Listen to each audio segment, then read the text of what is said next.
Bakery ഡ്രസ്സൊക്കെ വാങ്ങിയപ്പോൾ കിട്ടിയ ഈ ഒരു കവറ് ബ്രൗൺ കളർ പേപ്പർ നിങ്ങളുടെ കയ്യിലുണ്ടെങ്കിൽ ഇപ്പം തന്നെ എടുത്ത് പോന്നോളി. നമുക്കൊരു സൂപ്പർ വിൻറ്റേജ് ലുക്കുള്ള ലെറ്റർ തന്നെ ഉണ്ടാക്കാം.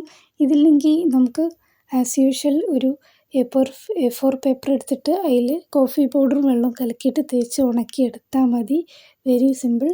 ആൻഡ് അങ്ങനെ ചെയ്യുന്ന ഇതിനെക്കാട്ടിലും വിൻറ്റേജ് ലുക്ക് തന്നെയാണ് കിട്ടുക. അതിൻ്റെ സൈഡൊക്കെ ഒന്ന് ജസ്റ്റ് കരിച്ച് എടുത്തിട്ടുണ്ട്. ഇതൊരു ഓൾഡ് ലുക്ക് കിട്ടാനൊക്കെയാണ്. പിന്നെ ഈ ഒരു ലെറ്ററുണ്ട്, ഈ ഒരു ലെറ്റർ എന്നല്ല, നോർമലി ഒരു ലെറ്റർ, വിൻറ്റേജ് ലെറ്ററിൻ്റെ ഹൈലൈറ്റായിട്ട് നിൽക്കുന്ന ഒരു പാർട്ട് എന്ന് പറയുന്നത് ഹാൻഡ് റൈറ്റിംഗ് ആയിക്കാരം. ഒരു ചരിച്ചൊക്കെ ഇങ്ങനെ സ്റ്റൈലായിട്ട് ഇരുന്ന ഹാൻഡ് റൈറ്റ്. ആൻഡ് അതിനായിട്ട് ഒരു സാമ്യവും ഇല്ലാത്ത ഹാൻഡ് റൈറ്റാണ് എൻ്റേത്. എനിക്ക് കഴിയുന്നിടത്തോളം ശ്രമിച്ചിട്ടുണ്ട് അങ്ങനത്തെ ഒരു ഹാൻഡ് റൈറ്റൊക്കെ വരുത്താൻ.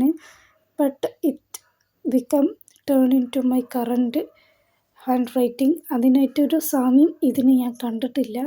ആൻഡ് ഈ ഫ്ലവറിൻ്റെ ട്യൂട്ടോറിയൽ ഞാൻ മുമ്പ് ചെയ്തിട്ടുണ്ട്. It very easy and beautiful.